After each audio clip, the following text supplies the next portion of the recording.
Bismillahirrahmanirrahim. Assalamualaikum warahmatullahi wabarakatuh. Kaifa halukum? Bagaimana kabarnya santri solih dan solihah pada hari ini? Ustazah doakan santri solih dan solihah pada hari ini selalu dalam keadaan sehat walafiat. Amin. Alhamdulillah, hari ini kita bisa kembali belajar bersama.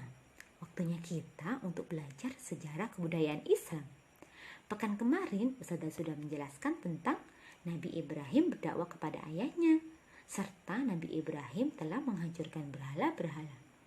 Hari ini Ustazah akan menceritakan tentang Nabi Ibrahim alaihissalam dibakar hidup-hidup.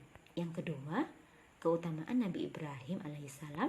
Dan yang ketiga, meneladani kisah Nabi Ibrahim alaihissalam. Ingin tahu bagaimana ceritanya teman-teman? Mari kita simak bersama ya. Masih ingatkah teman-teman, setelah keputusan hukum telah dijatuhkan, Nabi Ibrahim harus dihukum dengan dibakar hidup-hidup dalam api yang sangat besar. Persiapan upacara pun sudah disiapkan. Tanah lapang bagi tempat pembakaran disediakan dan diadakan pengumpulan kayu bakar oleh setiap penduduk secara gotong royong.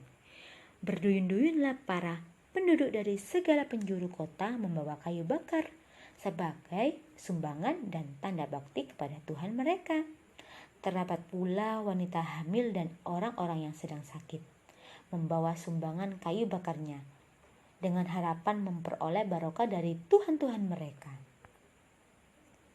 Setelah terkumpul kayu bakar di lapangan yang sudah disediakan untuk upacara pembakaran, serta tersusun seperti sebuah bukit, orang-orang berduyun-duyun datang untuk menyaksikan pelaksanaan hukuman atas diri Nabi Ibrahim alaihissalam.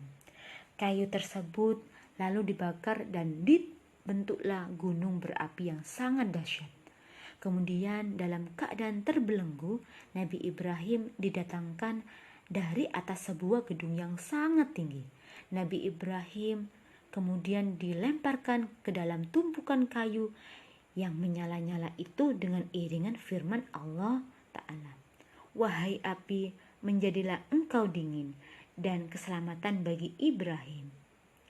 Sejak keputusan hukuman dijatuhkan sampai saat ia dilemparkan ke dalam bukit api yang menyala-nyala itu, Nabi Ibrahim tetap menunjukkan sikap tenang dan tawakal kepada Allah Ta'ala, bahwa Allah Ta'ala tidak akan rela melepaskan hambanya menjadi makanan api dan korban keganasan orang-orang kafir atau musuh Allah.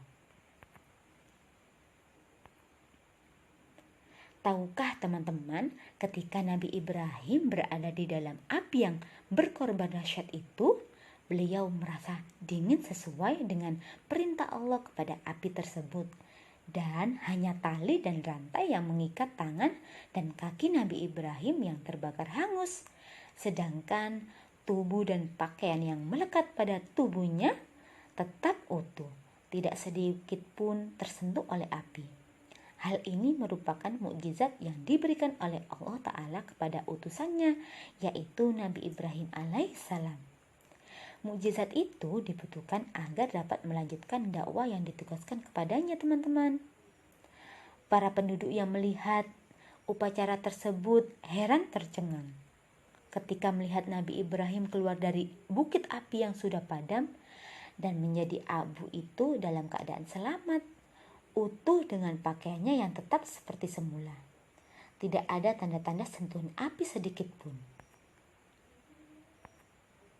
Lalu mereka pergi meninggalkan lapangan dalam keadaan heran, serta bertanya-tanya pada diri mereka sendiri, bagaimana hal ajaib itu terjadi ya?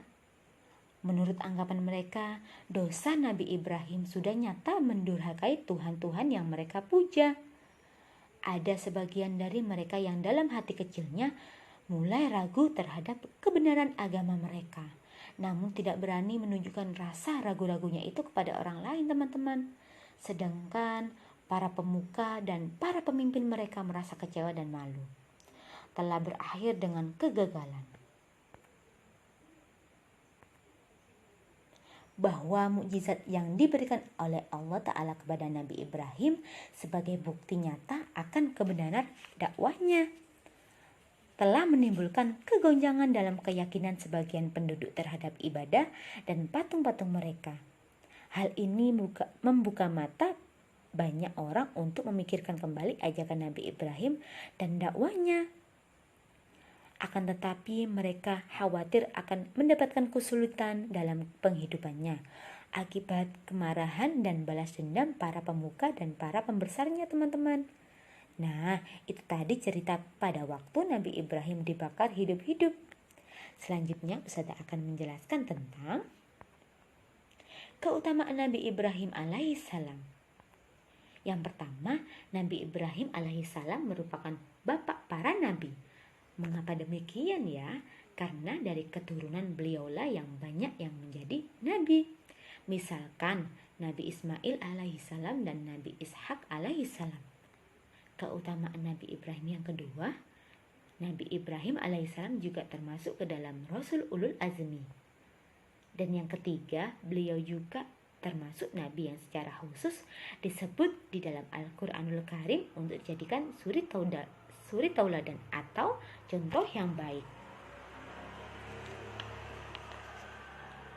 Baik, selanjutnya Ustazah akan menjelaskan tentang keteladanan sikap Nabi Ibrahim alaihissalam. Nabi Ibrahim memiliki sikap yang patut kita contoh atau teladani, teman-teman. Di antaranya yaitu Nabi Ibrahim memiliki sikap yang patut kita contoh. Beliau memiliki sikap yang lembut, bijaksana, serta sopan santun. Dan yang kedua, sabar dan ikhlas dalam menghadapi cobaan. Dan yang ketiga, Nabi Ibrahim selalu bertawakal kepada Allah Ta'ala. Dan yang terakhir, beliau selalu tegas dalam menghadapi kebatilan. Baik, itu tadi cerita tentang Nabi Ibrahim yang dibakar hidup-hidup serta keutamaan Nabi Ibrahim alaihissalam, teman-teman. Ustazah ucapkan jazakumullah khairan, teman-teman, atas semangatnya. Ustazah akhiri, wassalamualaikum warahmatullahi wabarakatuh.